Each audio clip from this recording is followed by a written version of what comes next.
Hello viewers. तो आज tense के सेगमेंट में हम लोग स्टडी करेंगे फ्यूचर परफेक्ट टेंस।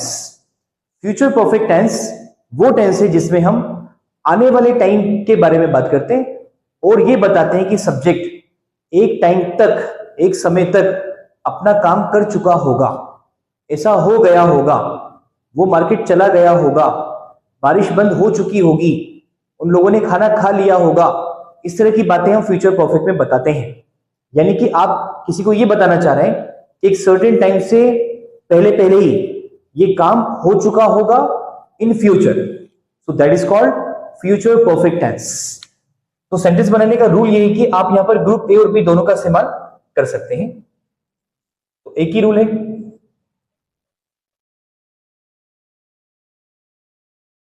सबसे पहले अपने सब्जेक्ट लिखेंगे हम, जैसे कि I, you, we, they, he, she, it या किसी का नाम। तो सी यहां पर आप विल का इस्तेमाल करेंगे पहले तो, क्योंकि विल फ्यूचर विल के बिना नहीं बनता, इसलिए तो विल इसका एक इंपॉर्टेंट मॉडल है। उसके बाद हैव लगा दीजिए परफेक्शन के लिए। देन आपको पता है कि हैव के बाद हमेशा वर्ब की थर्ड फॉर्म ही आती है। So this is a rule.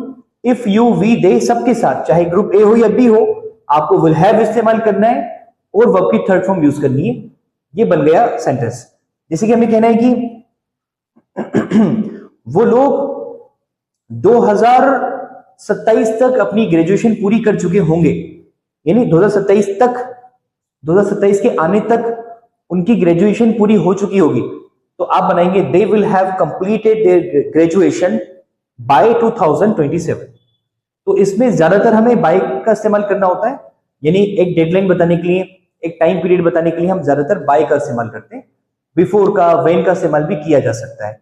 जैसे कि नेक्स्ट सेंटेंस है कि वो सो चुका होगा जब मैं उसके घर पहुंचूंगा, यानी जब मैं उसके घर पहुंचूंगा उस टाइम तक, उस सर्टेन पॉइंट तक वो सो चुका होगा। तो आप कहेंगे he will have slept when I reach his home.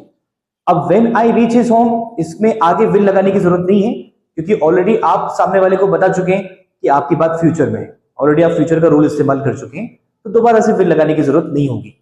तो इस तरीके से आप फ्यूचर परफेक्ट में सेंटेंस बनाते हैं। एक दो और कर लेते हैं, जैसे कि वो डॉक्टर बन चुकी होगी, वो डॉक्टर बन चुकी होगी 2030 से पहले पहले। तो आप कहेंगे she will have become a doctor before 2030। तो इस तरीके से वी यूज सेंटेंसेस। हम यहां पर बाय का, व्हेन का और बिफोर का इस्तेमाल करके फ्यूचर परफेक्ट में सेंटेंस बनाते हैं। इन नेगेटिव सबसे पहले आप सब्जेक्ट लेंगे, कोई भी सब्जेक्ट आ सकता है, फिर विल के बाद नॉट आ जाएगा, फिर अगेन सेम हैव आएगा और वर्ब की थर्ड फॉर्म आएगी। वेल ये टेंस बहुत ज्यादा इस्तेमाल नहीं होता है, कमी से बोला जाता है, लेकिन जरूरत पड़ेगी तो आपको रूल पता होना चाहिए।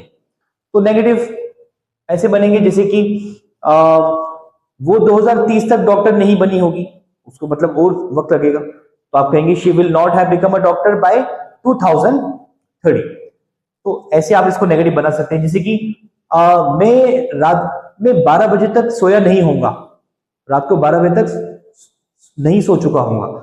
तो हम कहेंगे I will not have slept by 12 AM। तो इस तरीके से भी मेक नेगेटिव सेंटेंसेस। आपको जब सवाल करना होगा तो आप विल को सेंटेंस के बाहर कर दें। जैसे ही हेल्पिंग वर्ब बाहर होगी, सेंटेंस एक सवाल बन जाएगा। और हिंदी में क्या से शुरू होगा, फिर सब्जेक्ट आएंगे, अगेन हैव प्लस V3, वही रूल है। ये बन गया सवाल। जैसे कि क्या तुम कल तक आ चुके होगे, तो will you have come by tomorrow. ऐसे क्या वो लोग शाम तक अपना प्रोजेक्ट कंप्लीट कर चुके होंगे, तो will they have completed their project by evening. ऐसे। So this is the rule. Write it down and make some sentences in comment box. Thank you.